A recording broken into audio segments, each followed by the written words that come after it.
Hi, I'm Alicia Willoughby, and I'm an orthopedic and women's health physical therapist who specializes in prenatal and postpartum women here in Marin County. And this video is to give you some more information about the next phase of your healing journey since you just got cleared by your doctor or midwife to return to your normal activities. So the first 6 weeks of healing is an important one. It's one to rest and really let your tissues in your uterus shrink back down. You should not be bleeding anymore. Your incisions or your stitches should be fully healed at this point. You shouldn't have any acute or a lot of pain that restricts your normal movement. I don't want you to be feeling any more heaviness in your pelvis or your vagina if you had a vaginal birth, and I don't want you to be having pain with wiping or sitting or wearing clothes on your perineum. Believe it or not, you should not be leaking urine either. So leaking urine is a common complaint, but it's not normal. So if you are still leaking urine and if that continues, it means that your pelvic floor is not doing what it's supposed to do. And getting back to sex can be uncomfortable in the beginning, but also it should be something that gets better as you go. And so if it doesn't, that also means that you're not following a normal healing timeline from here on. So at 6 weeks postpartum, nothing magically happened overnight. That means that your tissues are ready to handle jumping, running, weight training, or aerobics yet. You need more time for your tissues to heal. Let's think about what they went through. You went through many months of your tissues and fascia and muscles and ligaments all getting stretched out. Those tissues are the same tissues that hold our spine and our pelvis together. So it's really important that we get them back before you start putting your spine and your pelvis through a big load like running, for example. And then if you had a vaginal birth, those muscles that support your pelvis also got a really big stretch. Your pelvic floor muscles not only are responsible for keeping your bodily fluids in, but they also help support your pelvic organs, which we want to stay lifted inside of your pelvis, but they also attach to your pelvic bones themselves. So they are responsible for keeping those pelvic bones stable. And if they're not doing their job, getting back to running or jumping may disrupt the pelvic bones themselves. Then if you gave birth via cesarean, then you had a specific tissue injury through the fascia that connects into your abdominal wall and your abdominal muscle. So this means that these muscles and these tissues need time to heal. I've never met a woman who at 6 weeks postpartum is truly ready to return to her pre-baby exercise. A lot of this has to do with how your body was before birth and pregnancy, what you did during your pregnancy, and how your birth went. But I really have never met anybody at 6 weeks postpartum that's ready to just go run out the gate. There's been some studies that show us that it can take 6 to 7 months for your tissues to regain most of their tissue strength. So everything might look fine from the outside, you might be healed, you might feel good, but if we actually tested the strength of your tissues in your abdominal wall or in your pelvic floor, we would find that those tissues are not strong yet to support the big loads of running or jumping until at least 6 or 7 months. If we think about an orthopedic injury, if you yourself had an orthopedic injury or somebody you know had an orthopedic injury or surgery, then you know that person got physical therapy to gradually walk them back into the exercise that they want to do. We need to be treating women who gave birth the exact same way. You need someone to evaluate you to find out exactly where you are, because everybody is different, and then give you a specific plan on how to get back to doing what you want to do in the right way. So we're going to think about this next phase of the third trimester. We call it the fourth trimester for a reason. The fourth trimester is where you're healing. You're really allowing your body to come back into some homeostasis as you start doing the things that you do. And you have a baby to take care of, so you're already doing a lot. So it's not the time to push, go, go, go. I get it that you want to exercise. I understand. I've been through it too. And I can tell you that the more you take it easy right now, the better you are going to feel at the 6-month mark, at the 12-month mark, than if you start going right out the gate here. So what I want a woman to do is to have a postpartum evaluation. A postpartum evaluation is so valuable because this is where a women's health physical therapist like myself is going to clear you for exercise based on what you want to do. So this is what I look like in a postpartum evaluation. This is what I look for. I'm gonna look at your posture. How are you holding and supporting your body? We know pregnancy really can disrupt our posture, and same with postpartum because you're doing a lot of this.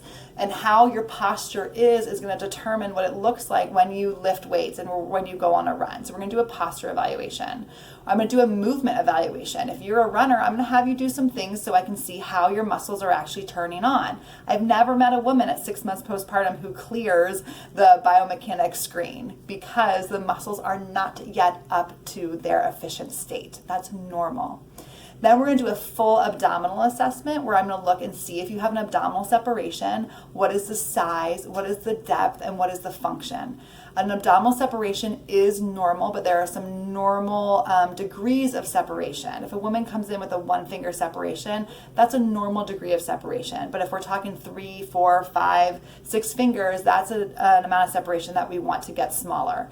Your abdominal separation will never fully close. Don't believe anything online that says that. It will never fully close because you had a baby. So the goal is never to fully close it. The goal is to fully heal it. And that happens by building up the structure and the function of the abdomen. So I'm going to check what your abdominal function is. I meet a lot of women who are back to doing boot camp and mountain climbers and jumping jacks, and they look like they're doing the right exercises, but when you really get down and test their abdominal muscles are not doing what they are supposed to be doing, so they're not getting the results that they want.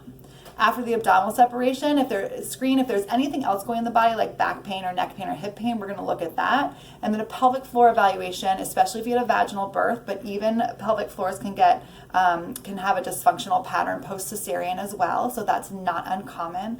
And the pelvic floor evaluation is going to look at how your perineal tear or any other kind of tear healed, not just if it's healed, but how it healed and if there's any pain, really important to look at before resuming sex.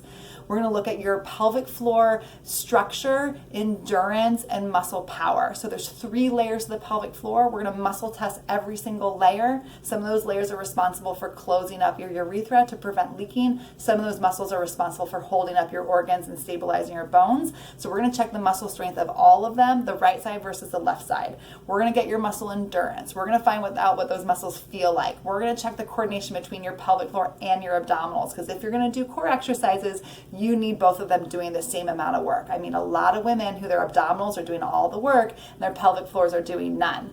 Or the pelvic floors are doing all the work and the abdominal muscles are doing none. So an evaluation is the only way we're going to be able to see what's happening together. Then when we have all that information together, then I can tell you exactly where you are, what you need to get started in, and how long your process is probably going to be to get to where you want to go. I'm going to baby step you into getting back to running, getting back to lifting. I want every woman getting back to what they want to do, but you're not going to be able to do it right out the gate. So you need a plan and you need guidance on how to get back to that place. So what should you be doing now? Walking. Please don't underestimate the power of walking. Walking is so good to get blood flow and oxygen to your muscles and to your tissues to continue the healing phase. It's also really good for your mental health and to get out of the house. You can increase your walking as long as it feels good to you. It should feel good during and after. You should have no pain, no heaviness, no soreness in your pelvic floor, no leaking from your pelvic floor either. So you can increase your walking in like 10-minute increments, get some hills in there, increase the speed in there. Like really, you can use walking a lot in these first 3 months postpartum. Then it's all about regaining your muscles. I want you starting to activate your pelvic floor muscles and activate your abdominal muscles in a really good way, which means being able to close and lift your pelvic floor up and being able to release it and drawing your abdomen in towards your spine and then releasing that. All of this should be happening on an exhale. You exhale and pull, close and lift your pelvic floor up. You inhale and you let it go. You exhale and you draw your belly in. You inhale, you let it go. I do a lot of this in my classes and in my private appointments, so I'm not going to go into all of it right now, but that's what we really start with. And then we really start with just where's your posture and where is your biomechanics and walking. So I really never clear anybody to run before that 3 or 4 month mark. And then, really thinking about this tissue where it takes 6 to 7 months for your tissues to heal. Because what's going to happen if you start running and jumping on tissues that are not yet ready to hold up? It could cause some more injury to those tissues down the road if you continue to run and jump on them. I want you to get back to doing what you want to do, but I want you to do it with the right guidance and in the right way so that you can get back to doing it strong strong and effectively. Your body can feel good after having babies. Your body is powerful to grow a baby and birth a baby, and your body can fully heal, but it needs time and it needs the right guidance. So I hope this video and that the handout that you hopefully got from a doctor is helpful to start giving you some ideas on what this next phase of your healing cycle is like.